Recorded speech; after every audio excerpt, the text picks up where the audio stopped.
Wesley the Owl, The Remarkable Love Story of an Owl and His Girl, by Stacey O'Brien. Narrated by Renée Raudman. Copyright 2008 by Stacey O'Brien. This unabridged audiobook is published by arrangement with Free Press, a division of Simon & Schuster Incorporated, and was produced in the year 2008 by Tantor Media Incorporated, which holds the copyright thereto. Author's Note. In the interest of brevity, I have not listed every place that Wesley and I lived over a 19-year period, nor every roommate we had. I moved several times over the course of this memoir, but it would not serve the listener to have to wade through all of that. Also, I have changed a few names of those portrayed. Since this story took place, federal laws protecting wild birds have become more stringent. It is against the law to keep any wild bird or indigenous wildlife without a permit. If you find a baby bird on the ground, leave it alone. The parent birds will often be around, know right where the baby is, and will continue to feed it.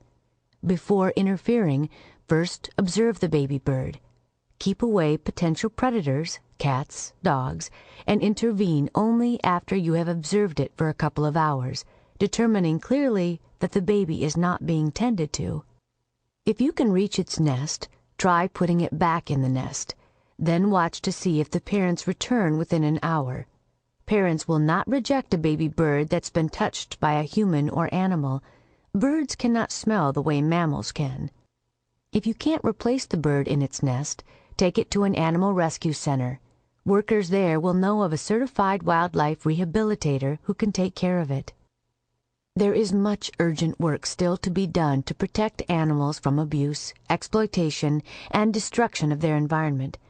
I recommend joining an organization such as Defenders of Wildlife, the Jane Goodall Institute, the Audubon Society, the ASPCA, and other such groups to help in the battle to protect our fellow citizens of the earth. It is also extremely rewarding to volunteer at your local wildlife rescue and rehabilitation center, which is always looking for, and happy to train, willing helpers. Chapter 1. The Way of the Owl. On a rainy Valentine's Day morning in 1985, I fell in love with a 4-day-old barn owl. I'd been working at Caltech, California Institute of Technology, for about a year when one of the scientists called me into his office. He mentioned that there was an owl with an injured wing and said, "Stacey, he needs a permanent..." Sample complete. Ready to continue?